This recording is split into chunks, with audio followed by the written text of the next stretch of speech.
Hello po at maligayang pagbabalik. Narito po ang compilation videos na mula sa Heartwarming Stories playlist na sana po ay magustuhan po ninyo. Maraming salamat po. Unang video. Ang aking asawa ay isang guro sa sekundarya at ako ay isang may bahay. Nabighani kami sa isa't isa, hindi lamang dahil sa nagmamalasakit kami sa isa't isa, ngunit dahil din sa eksaktong pareho ang aming pag-uugali sa kung paano kami dapat kumilos sa ibang mga tao sa paligid, sa aming pamilya at mga kaibigan. Kaming dalawa ay naniniwala sa mga hindi kilalang tao ay ang lahat ng tao ay pantay-pantay at karapat-dapat ng isang pagkakataon.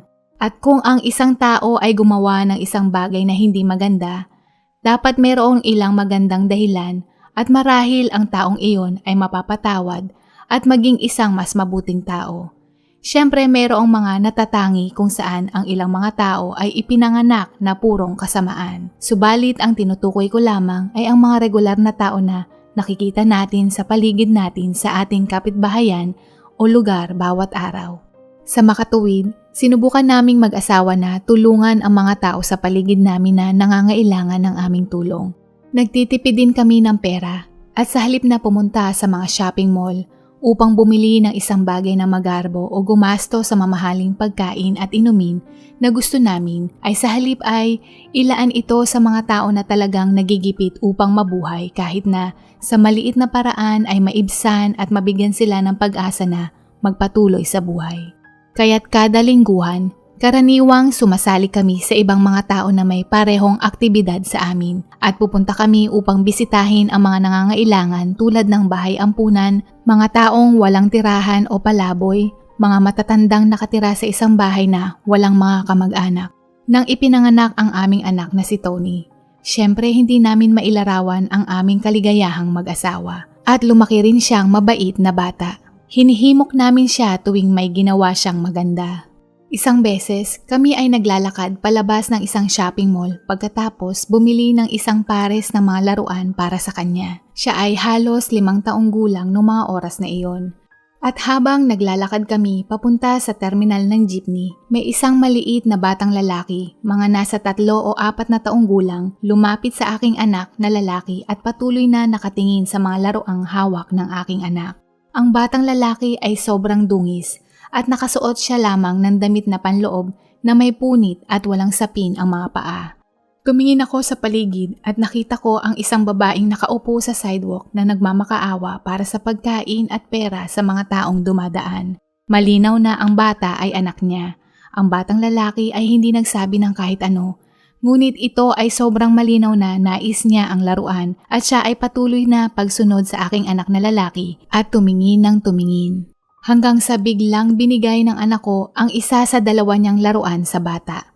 Nagulat ang bata at wala siyang nagawa. "Heto, kunin mo, bigay ko na sayo. Sayo na ito," sabi ng anak ko.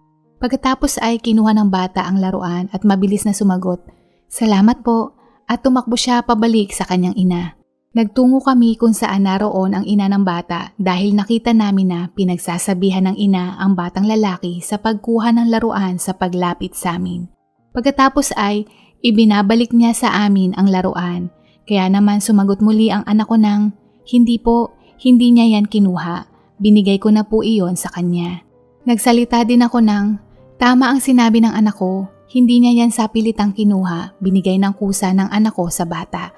Huwag ka na mag-alala." Sabay ngumiti ako at nagpatuloy, "Heto, alam kong konti lang ito pero maaari nyo nang makain ng ilang araw ang mga delatang nabili namin kanina sa supermarket." Sabay bigay sa kanya ng supot na bitbit ko at inilapag sa harapan ng ina ng bata. Napangiti ang babae sabay biglang tulo ng kanyang luha. Marahil hindi niya inaasahan ang nangyari kaya kahit ibinuka niya ang bibig niya, walang lumalabas ng salita kundi hagulgol lamang.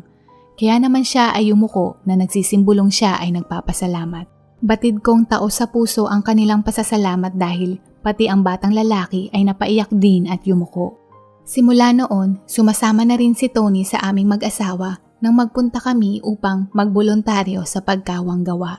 Hindi nagtagal, lumaki si Tony ng isang pinakamabait, pinakamalasakit, pinakamapagbigay at pinakabusilak ang puso na taong kilala ko.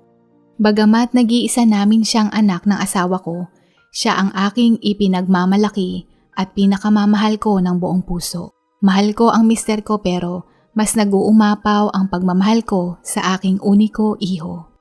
Matapos magkolehiyo, nagsimulang magtrabaho si Tony sa isang organisasyon na tumutulong sa mga ulilang mga bata mula sa mapang-abusong pamilya. Ipinagmamalaki na pinili niya ang ganitong trabaho at sinuportahan namin siya sa kanyang desisyon kahit na halos walang bayad ang trabaho. Makalipas ang ilang taon, araw ng Martes, nung tumawag siya at sinabing ipapakilala na niya sa amin ang taong nais niyang makasama habang buhay. Kami mag-asawa ay hindi maitago ang kagalakan at hindi kami makatulog ng buong gabi. Sumunod na araw, dumating si Tony kasama ang dalaga na nagngangalang Catherine. Si Catherine ay tahimik, mahinhin, mahiyain at maganda. Nakakahawa ang kanyang matatamis na ngiti at parang magagayuma ka sa kanyang malumanay na boses. Ngunit ang aking magandang unang impresyon sa kanya ay nagsimulang magbago noong oras na malaman ko ang tungkol sa kanya. Inabandona siya ng kanyang mga magulang noong siya ay sanggol pa lamang at lumaki siya sa ilalim ng pinsan ng kanyang ina. Subalit sa kasamaang palad ay hindi siya naalagaan ng maayos at siya ay tumakas noong siya ay 13 taong gulang pa lamang. Simula noon, nagsimula siyang tumira sa mga lansangan kung saan sinubukan niyang mabuhay sa pamamagitan ng panglilimos at umekstra sa mga gawain kapalit ang kaunting salapi. At noong siya ay 18 taong gulang, sa kabutihang palad ay nakakita siya ng maayos na trabaho bilang tagahugas ng plato, paglalaban ng damit at tagalinis ng silid sa isang bahay ampunan. At ang bahay ampunan na iyon ay isa sa mga sinisilbihan ng organisasyon na pinapasukan ni Tony at doon sila nagkakilala. Naramdaman kong si Catherine ay isang mabait na babae. Ngunit ang paglaki niya ng maraming taon sa kalye at walang maayos na pamilya ang nagbigay sa akin ng agam-agam, kaya hindi ko maiwasang mag-alangan. Batid kong mahirap ang lumaki sa lansangan at ang kilos kong katunog ng isang hipokrito, pero hindi ko maiwasang mag-alala para sa aking nag-iisang anak. Kaya't bagamat naawa ako sa kanya at siya ay magiging isang tao na nais kong tulungan, talagang nag-aalangan ako tungkol sa pagbibigay ng aking basbas sa hangarin ni Tony na pakasalan siya. Catherine, buntis ka ba? Tanong ko sa kanya. Halatang nagulat siya sa tanong ko at sumagot ng hindi siya buntis. Humihingi ako ng paumanhin. Sa palagay ko, hindi ko kayang ibigay ang aking blessing sa inyong kasal. Maikli kong sambit. Dahil hindi pa ako komportable at sigurado at tumayo ako upang umalis. Iniwan sina Tony, Catherine at ang aking asawa na nagulat at nahihiya sa aking inasal. Alam kong hindi maganda ang husgahan ng iba, pero bilang isang ina, iniisip ko na hindi masaktan o masisi si Tony sa kanyang desisyon. Obligasyon kong protektahan ang aking anak. Kaya kahit masakit sa loob kong hindi ko maibigay kay Tony ang kanyang hiling, gusto ko munang siguraduhin hindi niya pagsisisihan bandang huli ang kanyang desisyon. Lumipas ang araw, linggo at buwan, ngunit hindi nagbago ang isip ni Tony. Desidido siya sa kanyang desisyon kahit na ilang beses akong humindi sa kanyang hiling. Hanggang sa sinabi niyang, "Ma, nakikiusap po ako sa inyo. Hindi po kompleto ang pagpapakasal ko kung wala po ng inyong basbas. Mahal na mahal ko po si Catherine at alam ko po na nararamdaman niyo pong mabuti siyang tao. Kahit madilim ang kanyang pinagdaanan, pinilit po niyang tinuwid ang kanyang buhay. Para po sa kasiyahan ko, basbasan niyo po ang aming pag-iisang dibdib." Ang kanyang mga tingin ay batid kong desidido at 100% tiyak sa kanyang napagpasyahan. Kinausap din ako ng aking asawa at sa tingin niya ay hindi namin dapat hadlangan ang makakapagpasaya sa aming anak. Kahit na may bakas ng pag-aalinlangan sa puso ko, ibinigay ko ang basbas na pinaka-inaasam-asam ni Tony at Catherine. Labis ang kanilang galak at nagpasalamat. Iniyuko ni Catherine ang kanyang ulo at sinabing, "Maraming salamat po. Maraming salamat po. Gagawin ko po ang lahat ng aking makakaya para po matanggap niyo po ako bilang parte ng pamilya. Pasensya na po at maraming salamat pong muli." Abala ang dalawa sa kanilang pagplano ng isang simpleng kasalan. Tumira sila sa aming bahay dahil wala pa silang sapat na ipon upang makakuha ng sariling tahanan. Hindi man ako sabik sa pagsasama nila, pero ayos na din ito para matulungan ko sila at makilala ng lubusan ang dalaga. Subalit may ibang plano sa amin ang tadhana. Merong nangyaring isang hindi kapani-paniwalang trahedya ang naganap. Ang aking anak na si Tony nagbobolontaryo sa isang homeless shelter at nagkaroon ng alitan sa pagitan ng mga siga doon at sinubukan niyang awatin sila at siya ay naipit sa gitna at aksidenteng nasaksak at napaslang siya ng isa sa mga miyembro ng siga. Agad siyang namatay sa pinangyarihan at ang mundo ko ay parang binagsakan ng tone-toneladang sako ng bigas sa bigat ng aking pighati at pagdadalamhati. Pakiramdam ko ay namatay din ako nung araw na iyon. Masakit sa isang magulang ang mawala ng anak at hindi ko mailarawan ang sakit ng aking nararamdaman noong tinatabunan na ng lupa ang kanyang labi. Hindi ko maiwasang magtanong ng, bakit ang anak ko pa? Bakit? Bakit? Hindi ko magawang bumangon mula sa kama. Hindi ko magawang kumain. Hindi ko magawang kumilos ng anuman at nais ko na rin wakasan ang aking buhay at sumunod sa aking anak. Si Catherine ay ang nagluto, naglinis at nag-asikaso sa bahay. Noong una, hindi ko iniisip ang tungkol sa kung ano ang ginagawa niya. Ngunit makalipas ang madaming linggo, nang sa wakas ay nagkaroon ako ng sapat na lakas upang mag-isip, nagsimula akong magtaka kung bakit nasa bahay ko pa rin siya. Hindi siya kasal sa aking anak at wala siyang relasyon sa akin, kaya bakit nandoon siya? Isang araw, nung nakita ko siyang naglilinis ng sahig, nagtanong ako sa kanya ng, Catherine, bakit ka pa nandito sa bahay at bakit mo nililinis ang sahig? Nag-aalangan siya at wala siyang sinabi at nakatayo lang doon. Pagkatapos sa wakas ay sinabi niya, Ma'am, kung okay lang po sa inyo, maaari po ba akong manatili sa bahay? Ako po ay tinuturing ko na ang sarili ko na kasal na kay Tony at asawa ko siya kahit hindi ito nakarehistro. Kaya't nararamdaman kong kabilang po ako dito sa inyo. Magluluto at maglilinis po ako ng bahay at maghahanap din po ako ng trabaho at magsusumikap upang makapangdagdag sa mga gastos sa bahay. Sana po ay pahintulutan niyo po ako. Habang sinasabi niya sa harap ko ay nasa harapan niya ang kanyang dalawang kamay tulad ng pagdarasal o pagsusumamo at parang agos sa ilog ang pagdaloy ng kanyang mga luha. Nakaramdam ako ng awa sa kanya at nagulat sa sinabi niya. Hindi ako kaagad nakasagot at tinanong ko ang opinyon ng aking mister. Nagsabi na din si Catherine sa kanya at nagkasundo kaming mag-asawa na pahintulutan ang hiling ni Catherine. At alam kong malulungkot si Tony kapag pinaalis ko si Catherine dahil wala pa itong mapupuntahan. Kaya alang-alang kay Tony, maluwag kong tinanggap ang dalaga. Sumagi sa isip ko na baka manloloko si Catherine at natawa lamang ang aking mister at sinabing, hindi naman tayo tanga hindi naman tayo magpapalamang diba? Makalipas ang panahon, tinupad ni Catherine ang mga pangako niya. Ginawa niya ang mga salitang binitawan niya. Nakakuha din siya ng trabaho sa isang lokal na merkado na nagbebenta ng mga prutas at gulay. At kapag umuwi siya, palagi siyang may sariwang prutas at gulay para sa aming hapunan na kanyang niluluto. Siya rin ang gumagawa ng lahat, maging ang paghuhugas ng pinggan at paglilinis hanggang sa kumikinang ang aming bahay. Kalaunan, nakilala ko at unti-unti kong nasasaksihan ang totoong pagkatao niya. Dati palagi siyang nahihiya at nagsasalita ng halos isang bulong.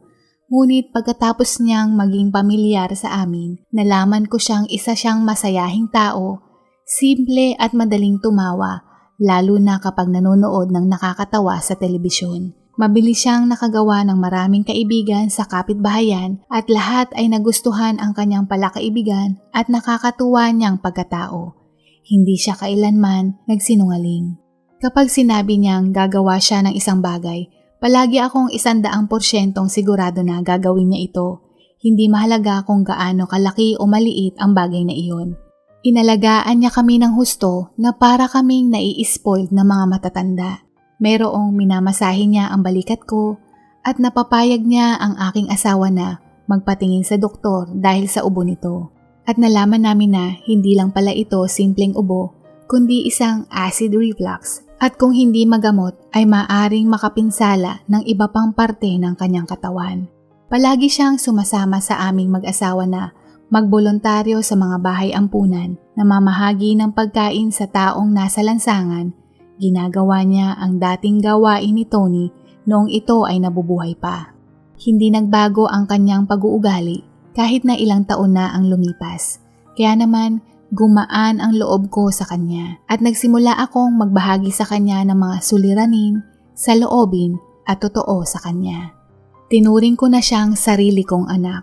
Labis na akong napalapit sa kanya at naramdaman kong mahal ko na rin bilang isang tunay na anak si Catherine. Ibinalik ni Catherine ang dati kong sigla at ngiti mula nung lumisan si Tony. Isang araw habang ako ay nagwawali sa aming bakuran, narinig ko ang aking mga kapitbahay na nag-uusap tungkol sa amin. Kawawa naman si Catherine, napakabata niya at nananatili siya doon kila Tony, piling niya mga biyanan niya yun. Sana maisip nung mag-asawa na, bata pa si Catherine, para magsimula muli at hindi magkulong doon. Bagay lang sa dalaga na magsimulang muli. Oo nga kawawa nga talaga. Sana maisip nila total hindi pa naman nakakasal yung dalawa. Noong una ay masama ang pakiramdam ko nung marinig ko iyon. Kaya nagsabi ako sa aking mga kaibigan at nagulat ako na ganoon din ang kanilang opinyon sa pagtira ni Catherine sa aming bahay. Parang may hanging humampas sa aking braso at napagtanto ko na tama sila at kung gaano kabaliw para sa akin ang isipin iyon at kung gaano ako makasarili na panatilihin sa amin si Catherine. Tama nga sila, hindi naman ito patas para sa dalaga. Naisip niya na marahil ay nananatili siya sa amin dahil siya ay nakokonsensya kahit na hindi bukal sa kanyang loob.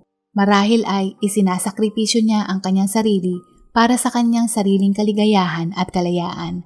Panahon na para wakasan ko itong hindi tamang gawain. Kailangan niyang magsimulang muli. Kailangan niyang maging masaya. Kailangan niyang maging malaya. Kailangan niyang lumayo para maghilom ang kanyang sugatang puso. Napagpasyahan kong kailangan niyang umalis at ipagpatuloy ang kanyang buhay. Kinausap ko ang aking mister tungkol dito at siya rin ay nalungkot ngunit ganap na sumang-ayon sa akin. Dumating ang panahon para ipaalam namin kay Catherine ang aming desisyon. Kinausap namin siya ng masinsinan at sinabi ang aming nais. Bigla siyang sumagot ng, Hindi po ako maaaring umalis. Huwag niyo po akong paalisin. Nagsimula nang pumatak ang kanyang mga luha at nagpatuloy. Nakikiusap po ako sa inyo. Dito po ako nakatira. Ito po ang tahanan ko. Dito po ako nararapat. Sa bawat sulok ng bahay ay naaalala ko si Tony. Huwag niyo po akong palayasin. Pakiusap po. Kahit nalabag sa puso naming mag-asawa, pero makakabuti ito para sa kanyang kapakanan. Kailangan niyang magpatuloy at maghilom ng tuluyan. Kung kaya't hindi kami nagpatinag na mag-asawa at nagpaliwanag ng ilang beses kahit na umabot pa ng linggo para lang maunawaan niya na para sa kanya din ang aming ginagawa. Ilang beses mang iyakan, makaawa at paliwanag ay sa wakas napapayag namin ang dalaga at napagtanto na para rin iyon sa kanyang sarili. Bago siya umalis, tinanong ko siya kung bakit siya nagpatuloy tumira sa amin. Matagal mang napalibutan ng katahimikan ang paligid, kalaunan ay nagsimula siyang magkwento. Nung una silang nagkita ni Tony, siya ay nakatira sa lansangan. Kasalukuyan noon nagkakawang gawa si Tony para sa mga taong walang tirahan na may dalang isang plastic bag na may lamang bigas, delata at itlog.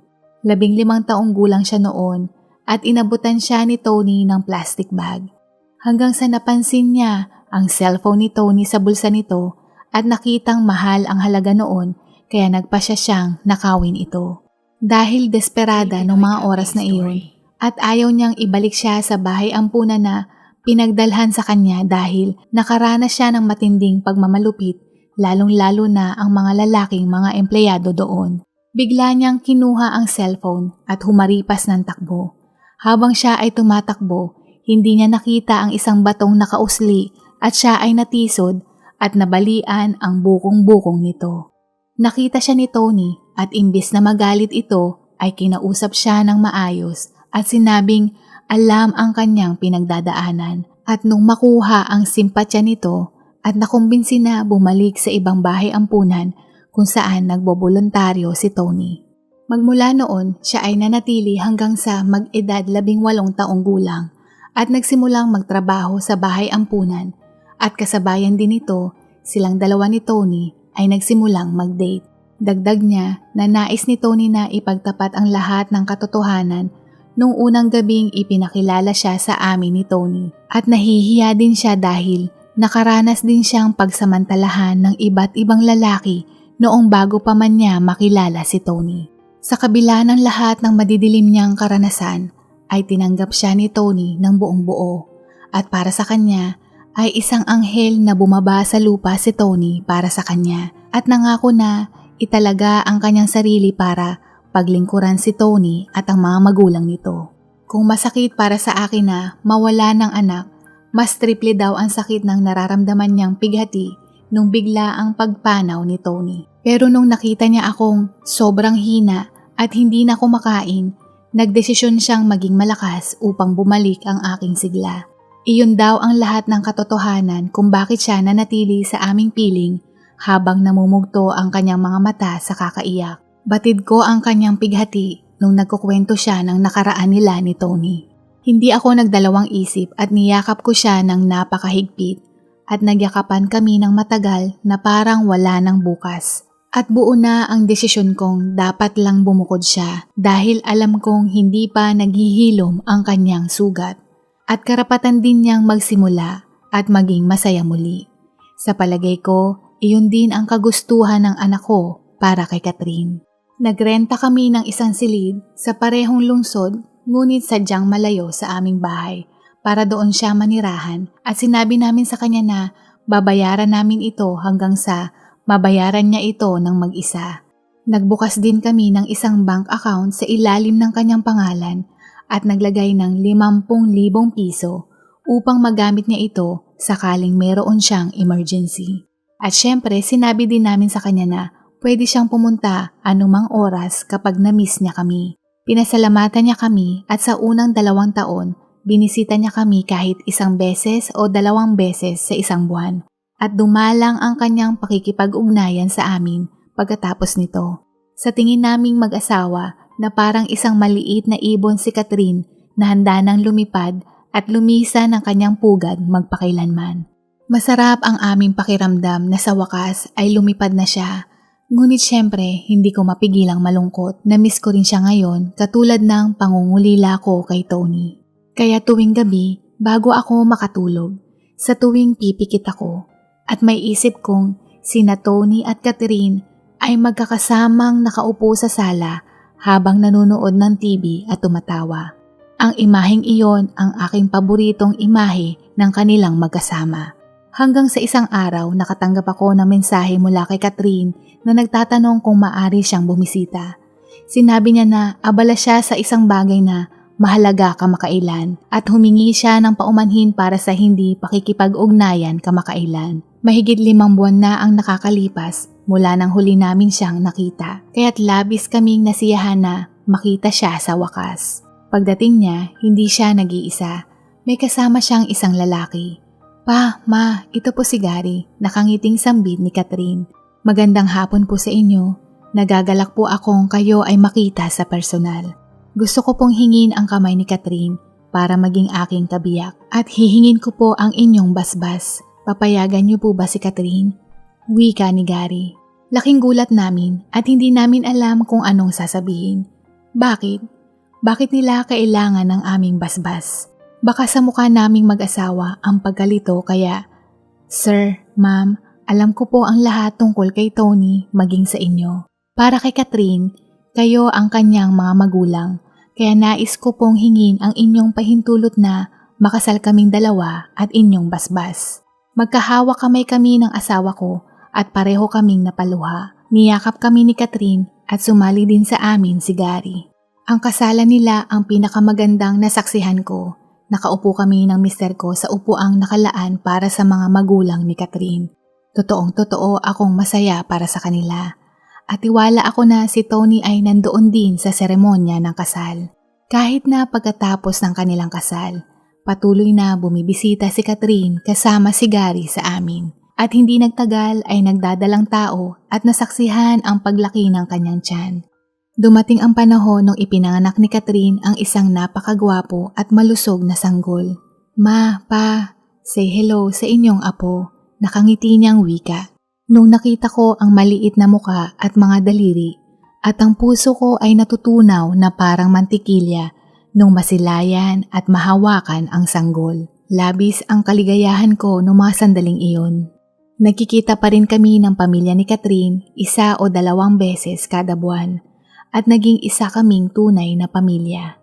Ang pinakapaborito kong aktibidad, ang titigan at pagmasdan ang aking apo. Batid kong magsiselos ang asawa ko kapag nalaman niya na ang apo ko na may ngalang Tony ang aking pinakamamahal ng buhay ko. Buhay man ang nawala, ngunit buhay din ang pumalit. Naghilom na ang aming mga sugat at ituturo ko din ang legasiya ng aking anak sa aking apo. Pangalawang video.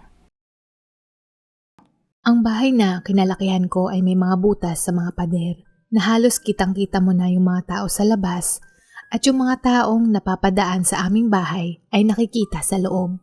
At ang bahay na kinatatayuan namin ay hindi naman gawa sa semento at lalong-lalo na hindi din namin pag-aari ang lupa na kinatitirikan ng aming munting bahay na gawa sa purong mga tagpi-tagping plywood at mumurahing GI sheet. Hindi lang ang bahay namin ang ganoon sa aming lugar. Halos karamihan ay walang pinagkaiba sa disenyo ng aming tirahan. Dikit-dikit at maririnig mo ng malinaw ang mga usapan ng kapitbahay at amoy ng pagkain na kanilang niluluto. Hindi lang yan, ang aming lugar ay madalas ding lumalabas sa mga balita dahil sa sunog. Dahil sa dikit-dikit na mga bahay kapag merong naganap na sunog, madadamay ang lahat na nasa 80% mga bahay ang napipinsala ng apoy. Sa kadahilanang hindi naman gawa sa semento o magandang kalidad ang mga materyales na ginamit upang magtayo ng mga kabahayan doon. Si tatay, sabi niya na nakatira siya sa mas malaking bahay na gawa din sa plywood noong kabataan niya. Pero nung magkaroon ng sunog, lahat ng kanilang mga gamit ay kasamang nasunog. Lumipat sila ng ibang lugar at dito sila napadpad at hanggang sa magkaroon na siya ng asawa at mga anak. Ako, ipinanganak ako dito sa lugar na ito at sa bahay na ito.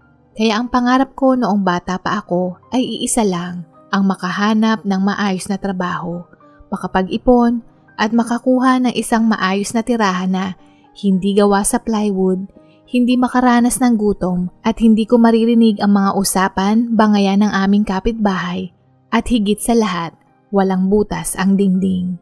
Nag-isip ako ng paraan kung paano maisasakatuparan ito. Naisip ko na kailangan kong maging mahusay sa isang bagay at kung mahusay ako, maaari ko itong pagkakitaan. Para sa akin, ito ay pagiging isang matadero.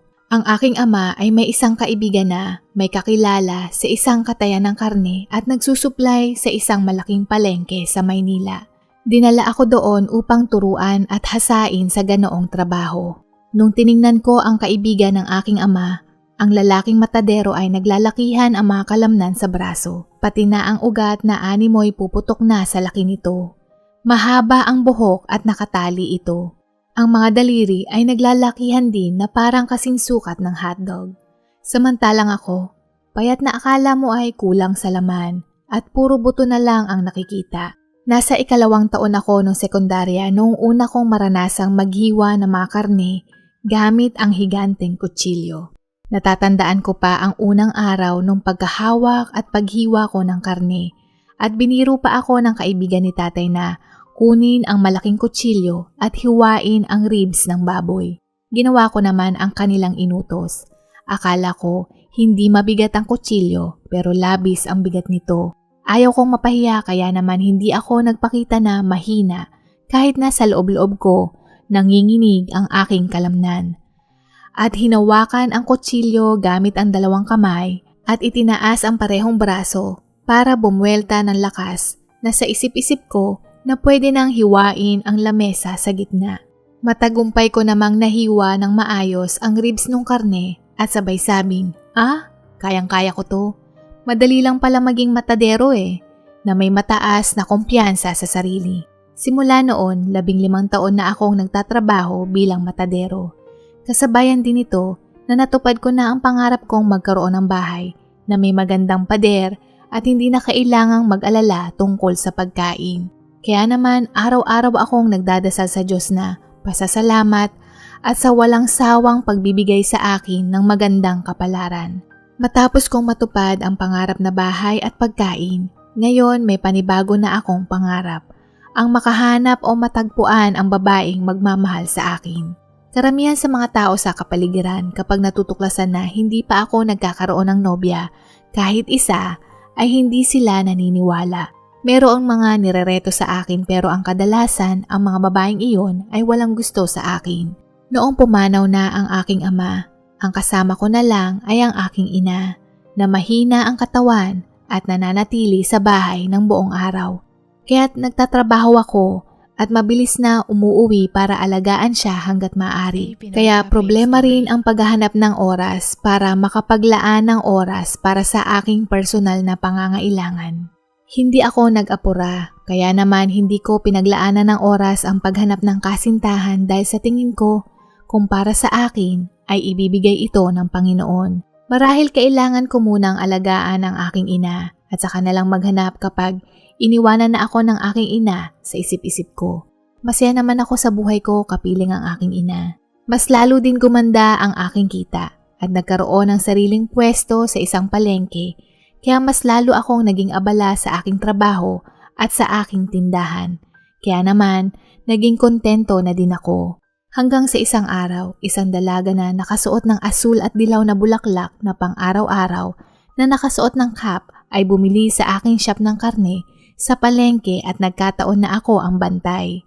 Sinalubong ako kaagad ng kanyang matamis na ngiti at umorder ng karne na pang-crispy pata. Sa hindi maipaliwanag na dahilan, biglang natunaw ang aking puso nung masilayan ko ang mga ngiti niya.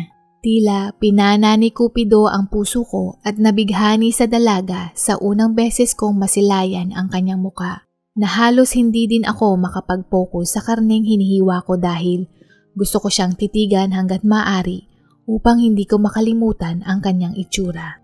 Nung mag-aabot na siya ng pambayad, bahagyang nagdampian ang aming balat sa daliri at ako ay biglang nakuryente.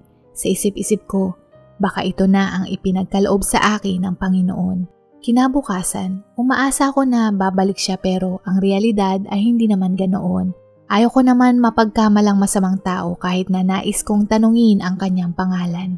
Subalit, makalipas ang 3 araw, siya ay bumalik at bumili ng karne na panglitsyon kawali. Ganoon ulit, pinabilis niya ang tibok ng aking puso na halos hindi ko na mahabol ang aking hininga at labis-labis na kagalakan ang aking nadarama noong mga sandaling iyon. Hindi ko namalaya na humuhuni at nakangiti na pala ako habang naghihiwa ng karne na kanyang binibili. Magmula noon, naging suki ko na siya at bumibili siya sa aking shop mga 2 beses kada linggo. At kalaunan ay natuklasan ko ang kanyang pangalan at ang kanyang trabaho. Siya ay namamasukan bilang katulong malapit sa aming lugar. At nung isang beses na paparating na siya, ang kaibigan ko na katabi ko sa shop ay kinantsawan ako at sinabing, "Miss, si Luis, maghapong naghihintay sa'yo." Mabilis niya itong sinabi bago ko pa matakpan o mapigilan ang madaldal na bibig ng kaibigan ko. Ang reaksyon ng dalaga ay natawa lang, samantalang ako ay labis-labis na hiya. Marahil ako ay natotorpe sa harap ng dalaga. Sabay sumagot si Crystal ng, "Oh, bakit mo naman ako hinihintay? At ang ganda pala ng iyong pangalan, Luis." Nung marinig ko iyon, hindi ko ito pinalampas at hiningi ko ang kanyang numero para kami ay magpalitan ng text messages. Magmula nung araw na iyon, kami ay nagkakilala ng lubusan, naging magkasintahan at makalipas ang 2 taon, kami ay ikinasal. Si Crystal ay isang dalagang hulog ng langit para sa akin. Hindi lang siya mabait, kundi labis na mabait, maalagain at higit sa lahat, mabuti sa aking ina. Batid kong mahirap alagaan ang aking ina dahil hindi na ito makagalaw ng mag-isa, pero ang mga ngiti sa labi ni Crystal ay hindi mawawala.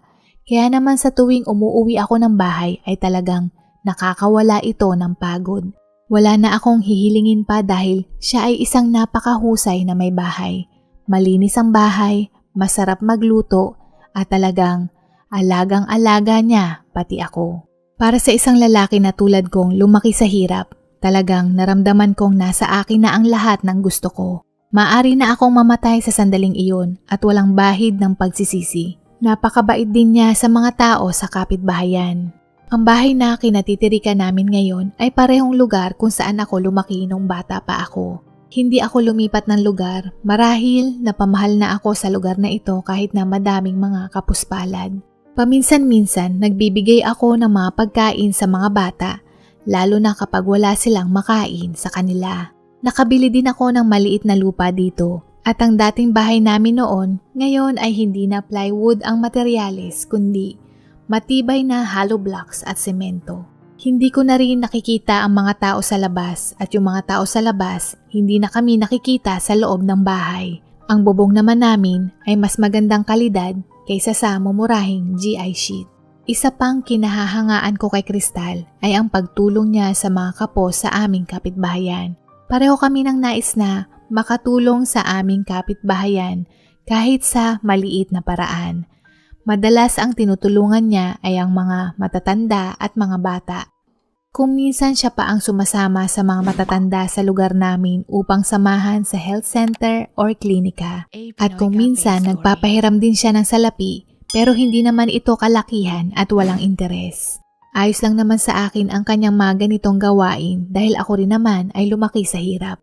Panata ko din ito sa Panginoon na sa oras na ako ay magkaroon ng sobra, ay mamamahagi ako sa iba kahit sa maliit na paraan o hanggang sa aking makakaya. Kaya naman lahat ng tao sa kapitbahayan ay tinawag siyang munting anghel. Sa lahat ng mga biyayang natanggap ko, labis kong pinapasalamat ang pagdating ni Crystal sa buhay ko. Makalipas ang 2 taon naming kasal ni Crystal ay yumauna ang aking ina. Labis kaming nalungkot at madaming tao ang nakiramay nung libing ni nanay. Sa pagpanaw ng aking ina, ang aking asawa ay hindi na naging abala sa bahay. Kaya naman nagpaalam siya sa akin na ipagpatuloy ang kanyang pagkawanggawa sa tuwing tapos na siya sa kanyang mga gawain sa bahay. Hindi ko naman siya pinigilan dahil ako ay wala din sa bahay. At alam ko naman na mababagot siya at wala din naman siyang masyadong gagawin. Hindi na din niya kailangang magtrabaho dahil kaya ko naman buhayin kaming dalawa. Subalit may isang bagay na ikinalungkot ko pero kalaunan ay nagawa kong tanggapin. Iyon ay ang hindi maaring magkaanak si Crystal dahil siya ay naoperahan sa matris dahil sa sakit na myoma. Ito din ang dahilan kung bakit hindi ko siya pinigilan na tumulong lalong-lalo na sa mga bata. Batid kong mas masakit para sa kanya ang hindi magkaroon ng sariling anak. Hanggang sa isang araw ay umuwi ako ng mas maaga kaysa sa karaniwan na oras kong uwi dahil ang aking paninda ay naisuplay sa isang bagong bukas na restaurant sa Makati. Kaya maaga akong nakauwi nung araw na iyon. Gusto ko siyang sorpresahin. Nag-iisip ako kung saan kami pwedeng mag-date o hindi kaya kami ay manood ng sine at kumain ng hapunan sa labas. Ngunit pagdating ko ay walang tao at hindi pa rin siya dumadating kahit lumipas na ang ilang mga oras. Kaya naman nagtataka ako kung nasaan na siya. Hindi sumagi sa isip ko na siya ay i-text dahil ang laman ng isip ko ay kung ano ang gagawin namin sa labas at abala akong sorpresahin siya sa isang magandang date. Hanggang sa tumingin ako sa orasan at nasilayan ko siyang tumatakbo patungo sa aming bahay. At ang oras na iyon ay ang aking oras sa pag-uwi sa bahay. Pumasok siya ng bahay na pawisan marahil sa kanyang pagtakbo. Pero bakit siya tumatakbo? Palaisipan iyon sa isip ko. Kaya naman casual akong nagtanong sa kanya na kung anong dahilan kung bakit siya tumatakbo at siya ay pawisan. Nung malaman ko ang sagot niya at iniba niya ang aming paksa, doon na ako nakaramdam ng pagdududa. Hindi ko maiwasang maghinala. Subalit parang mahirap paniwalaan dahil mabait ang aking misis kaya naman isinantabi ko ito at hindi na pinalaki pa ang issue. Kaya lang naulit itong muli nung araw na umuwi ako ng mas maaga kaysa sa palaging oras ko ng uwi ng bahay. Doon na ako nagsimulang mag-isip at maghinala na baka nga may iba siyang ginagawa na kahina-hinala. Ganoon muli nung papauwi siya, tumatakbo at nung pagpasok ng bahay ay pawisan. Ano ba ang ginagawa nito at laging pawis kapag umuwi ng bahay? Ilang beses itong naulit, kaya naman makalipas ang 1 linggo, inilihim at intensyon kong umuwi ng mas maaga kaysa sa nakatakdang oras ko ng pag-uwi. Pag-uwi ko, wala siya sa bahay. Sinubukan ko siyang hanapin sa kapitbahayan at merong isang mama na nakapagsabi sa akin kung nasaan ang aking misis. Dali-dali akong nagtungo doon at nung matuntun ko ang bahay, nakita ko si Cristal sa loob ng madilim na bahay at may kayakap na lalaki habang sila ay nakatayo doon. Naghihimutok ako sa galit. Gusto kong sipain ang plywood ng bahay na iyon pero hindi ako nangahas dahil natatakot ako na baka totoo nga ang hinala ko na paano kung hindi nga siya tunay na anghel na inaakala ko. Natatakot akong harapin ang realidad kaya naman nagmamadali akong umuwi ng aming bahay na luhaan at parang talunan. Nung gabing iyon, iniisip ko kung kukomprontahin ko ba siya o hindi. Pero hindi ko magawang ibuka ang aking bibig at wala ni isang salita ang lumalabas. Naduduwag akong alamin. Pero paano kung nagtataksil siya sa akin? Anong gagawin ko? Paano kung hindi naman siya nagtataksil sa akin? Pero bakit siya nandoon sa bahay ng lalaking iyon? Kumprontahin ko ba siya ngayon? O ipagsawalang bahala na lamang? Makakatulog kaya ako sa gabi? Mga katanungan na bumabagabag sa aking isipan. Sa huli, naisip ko na hulihin ko siya sa akto. Kaya naman kinabukasan, nagkunwari akong papasok. Pero ang totoo, nagtago ako sa gilid at sadya siyang sinundan. At nagpunta siya muli doon sa bahay ng lalaking iyon. Sa pagkakataong ito, hindi ako magiging duwag. Kailangan kong harapin ang katotohanan at alamin ito kung hindi baka mabaliw ako sa kakaisip. Nagpunta ako sa bahay na iyon, nakatayo sa harapan ng pintuan na animoy ilang taon na akong nakatayo doon. Huminga ako ng malalim at binuksan ang pintuang hindi nakalak. Pumasok ako at walang tao sa loob at maya-maya pa may narinig akong tumatawa na parang may kinikiliti at ang tunog ay nanggagaling sa loob ng banyo. Dahan-dahan akong lumapit at narinig ko ang tawa ng aking misis at ang tunog ng pagtalsik ng tubig. Hala, hindi ito maari. Naliligo siya kasama ang lalaking iyon, mga walang hiya. Sa isip-isip ko, nagdilim ang aking paningin at hindi ako nakapagpigil kaya naman sinipa ko ang pintuan ng banyo at nagsisisigaw na hindi ko na maalala at may kasamang malulutong na mura. Handa na akong makipagsuntukan sa lalaking kumakalantari sa aking asawa nang bigla akong nakarinig ng malakas na sigaw. Nung bumukas ang pintuan, halos maluwa ang mga mata ko sa pagkagulat. Sa loob ng banyo, nakita ko si Cristal at 2 batang babae na naliligo. Umiiyak dahil sa takot habang yakap-yakap sila ni Cristal at pinapatahan sa pag-iyak. Hindi ko alam ang gagawin kaya naman dali-dali akong tumakbo at nagtungo sa bahay. Hindi nagtagal ay dumating ang aking asawa at hindi ko pa rin alam kung ano ang iisipin o sasabihin sa labis na kahihiyan. Hanggang sa lumapit si Cristal sa akin at ipinaliwanag ang lahat ng nangyayari. Base sa kwento niya, ang ama ng mga batang babae ay umuwi ng probinsya dahil ang ina nito ay may malubhang karamdaman. Ngunit hindi sapat ang kanyang perang pamasahe pauwi ng probinsya para maisama ang 2 bata. Kaya pinakiusapan niya ang asawa ko na alagaan o tingnan-tingnan ang 2 batang babae habang hindi pa siya nakakabalik ng Maynila. Nung araw na nakita ko silang magkayakap ay hindi dahil sa nagtataksil siya, kundi para damayan ang lalaki sa oras ng kanyang suliranin. Kaya nung araw na iyon, nandoon ang aking asawa sa bahay ng mga bata upang paliguan ang mga ito at paghandaan ang pagkain. Hindi lang ito isang beses nangyari na nagpapaligo siya ng mga bata sa aming kapitbahayan, kundi maraming beses na niya itong ginagawa. Kaya pala umuwi siyang pawisan, hindi pala iyon pawis, kundi basa ng tubig mula sa pagpapaligo sa mga bata sa aming lugar. Matapos magpaliwanag ni Kristal, humingi siya ng paumanhin sa kanyang mga ikinilos. At kung hindi ko gusto ang ginagawa niya, ay maaari niya itong ihinto anumang oras. Humingi rin siya ng paumanhin dahil nabawasan ang atensyon niya para sa akin. Labis akong nahihiya sa aking inasal, kaya naman humingi din ako ng paumanhin sa aking misis. Dagdag ni Kristal, mula nang pumanaw si nanay, mas lalo siyang nakaramdam ng lungkot, lalo na't hindi niya ako mabibigyan ng anak. Kaya ibinaling niya ang kanyang lungkot sa mga bata sa aming lugar. Hanggang ngayon, patuloy pa din ang pagtulong ni Kristal sa kapwa, lalong-lalo na sa mga bata. Hindi man kami biniyayaan ng sariling anak, pero ngayon nakapagdesisyon kaming mag-aampon kami ng bata at ngayon ay kasalukuyan na itong pinoproseso at hindi na ako makapag-intay na masilayan si Kristal na maging ina.